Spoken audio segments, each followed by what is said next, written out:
आज जो शुभमन गिल ने किया है ना, दैट्स जस्ट अमेजिंग। और जिस तरह गिल की बासित भाई ने बात की, उसको उन्होंने बहुत पहले से मार्क करके रखा हुआ। 2018 का जो जूनियर वर्ल्ड कप था, उसके 2 प्लेयर देखें आप, पृथ्वी शॉ और शुभमन गिल। शुभमन गिल ने पाकिस्तान के खिलाफ 100 किया था, पाकिस्तान को बड़ी शिकस्त हुई थी उसमें अंडर 19 मैच में, लेकिन पृथ्वी शॉ कहीं पे भी नहीं है। Shubman Gill is potentially. शुभमन गिल के जो परस्तार हैं, ब्रायन लारा की जो गुफ्तगू है वो यकीनी तौर पर एक बहुत बड़ा एक हौसला है शुभमन गिल के लिए भी, कि वो आने वाले दिनों में लोगों की एक तरफ ये है कि आपके ऊपर लोगों का दबाव है तवक्कुआत का, और आपने उन तवक्कुआत पर पूरा उतरने के लिए बहुत ज़्यादा मेहनत करनी है। और जब आपको विराट कोहली के मुतबादिल के तौर पर देखा जा रहा है, तो वो सिर्फ ऐसे ही नहीं देखा जा रहा। बहुत अच्छा खेलते हैं, इसमें कोई शक नहीं। आपने देखा कि उन्होंने किस किस्म की परफॉर्मेंसेज दी हैं, बड़ी अच्छे खेल का मुजाहरा किया। और जब वो स्पिनर्स के अगेंस्ट खेल रहे होते हैं ना, उस वक्त तो बहुत ही ऐसे लगता है कि जैसे आसानी के साथ खेल रहे हैं। बहुत लोगों को उम्मीदें हैं कि वो आने वाले दिनों में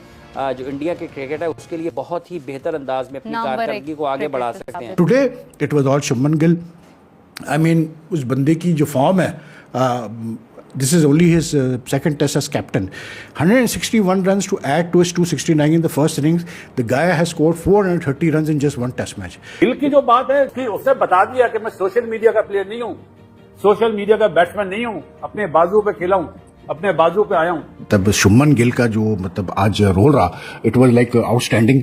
इंडिया ने कॉम्प्रिहेंसिवली एक ठीक ठाक किस्म की फैंटी जो वेल डिजर्व थी वो लगाई। इतनी यंग एज में इतने कम टाइम पे इतनी बड़ी परफॉर्मेंस, वो भी इंग्लैंड में दिखानी, मेरे ख्याल से बहुत बड़ी अचीवमेंट है गिल के लिए, और उसकी मेहनत नजर फिर ऐसी क्या वजह है जो बाबर आजम ने अभी तक क्रिकेट के अंदर 200 नहीं मारा? तो भाईजान बाबर आजम साहब शुभमन गिल की शलवार का लड़ा है, तो बड़ा खूबसूरत प्लेयर है, बड़ा एक्सक्लूसिव प्लेयर है, और देखने का मजा आता है इसको। मतलब कुछ बैट्समैन ऐसे होते हैं जिनको आप बैटिंग करते देखें ना, तो आप कहते हैं हाँ यार, मतलब पैसा वसूल हो गया हमारा। Shubman is one of those players. तो हिज 160 कुल मिला के इस टेस्ट मैच में शुभमन गिल ने, और वाहिद cricketer in the history of cricket जिन्होंने 200 प्लस 150 एक ही टेस्ट में किया है।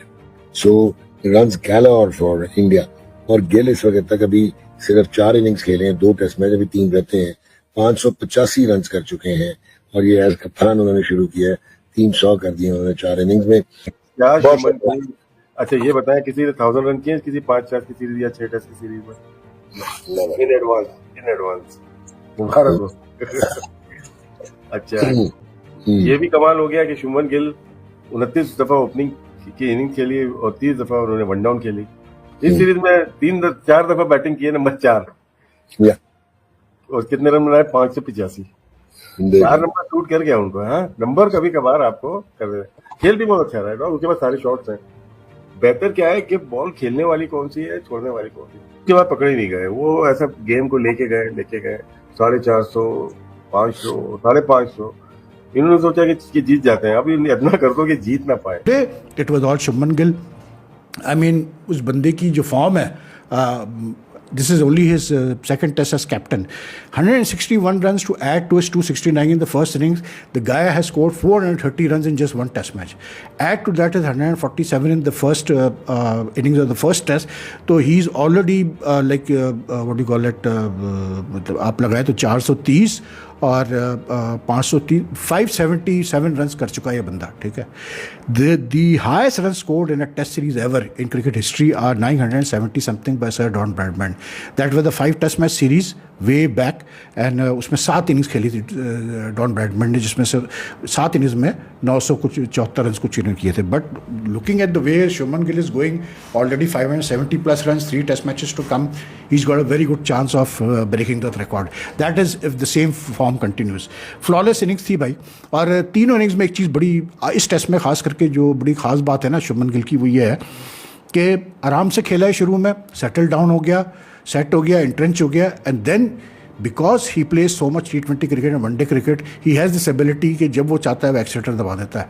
तो उसने जब सेटल होने के बाद शुरू के उसके 25 रन काफ़ी मतलब स्लोली आए, उसके बाद उसने फिर जो है फुल एक्सीलेटर दबाया, and then he went for shots and some beautiful shots played by. भारतीय टीम बर्मिंघम टेस्ट में मजबूत स्थिति में पहुंच गई।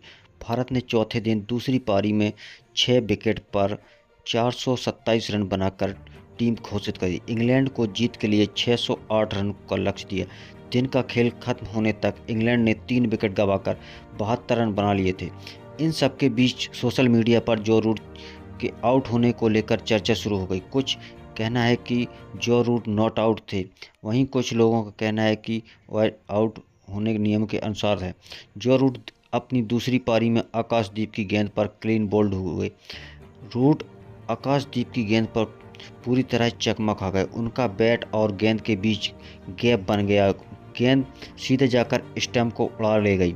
रूट पेविलियन लौट गए। इसके बाद मैच के दौरान उनके विकेट के रिप्ले देखा। सोशल मीडिया पर कई लोगों ने आकाशदीप की गेंद को नो बॉल बताया। उनका कहना था कि आकाशदीप का पैर रिटर्न क्रीज पर आ गया था। इसके साथ ही एमसीसी के लॉ के अनुसार गेंद रिलीज करते समय गेंदबाज का पैर रिटर्न क्रीज के अंदर होना चाहिए। अगर ऐसा नहीं होता है तो गेंद नो बॉल माना जाता है। इसे लेकर कमेंट्री बॉक्स में रवि शास्त्री ने स्टुअर्ट ब्रॉड के बीच चर्चा। उन्होंने बताया कि आकाशदीप का पैर रिटर्न क्रीज पर हवा में था, वो जमीन पर पैर छू नहीं रहा था। इसी कारण गेंद को वैध नहीं और जो रूट को आउट भी होना पड़ा। रूट के विकेट को लेकर इतनी चर्चा इसलिए भी हो रही है क्योंकि टीम के लिए उनका विकेट काफ़ी अहम था। 608 रनों के पहाड़ जैसे लक्ष्य को हासिल करने के लिए जो रूट का होना बहुत ही ज़रूरी था। क्रीज पर टिके रहते तो कुछ करिश्मा कर पाते। इंग्लैंड मुश्किलों में पड़ गया। 5वें दिन इंग्लैंड बल्लेबाज काफ़ी चुनौती का सामना करना पड़ेगा क्योंकि टीम ने दूसरी पारी में स्टंप तक 72 रन बना के 3 विकेट गंवा दिए। इसमें उन्होंने 2 विकेट आकाशदीप और 1 विकेट मोहम्मद सिराज ने लिए। आकाशदीप खतरनाक बेन स्टोक्स और जो रूट को आउट कर दिए, जबकि सिराज ने जाकर काउली को आउट स्विंग पर बैकवर्ड पॉइंट पर कैच आउट करवा दिया। इसके साथ ही अगर अब देखें तो आकाशदीप बहुत ही अच्छे लय में नज़र आ रहे हैं। भारत और जो टेस्ट खेला जा रहा है उसमें आकाशदीप 11वें ओवर में जो रूट को आउट किया था। इंग्लैंड के दिग्गज बल्लेबाज 16 गेंद पर 6 रन बनाकर इंग्लैंड में बर्मिंघम एवरेस्ट में भारत के खिलाफ दूसरे टेस्ट में दूसरी पारी में स्कोर 550 रन पर 3 विकेट हो गया था। चौथे दिन स्टंप्स के इंग्लैंड को 72 पर 3 था। जीत के लिए 536 रन की ज़रूरत है। जो रूट के मैदान में चलते चले जाने के बाद काफ़ी समय ऑस्ट्रेलिया क्रिकेट कमेंटेटर एलन मैच BBC को कमेंट्री बॉक्स में बताया कि आकाशदीप का गेंद पर हमने वाइड ऑफ द क्रीज बताया। बैक क्रीज पर उनका पैर बाहर था। ऐसा लग रहा है कि 2 इंच शायद थोड़ा ज़्यादा, लेकिन ऐसा पिछला पैर लाइन के भीतर होना चाहिए था। वाइड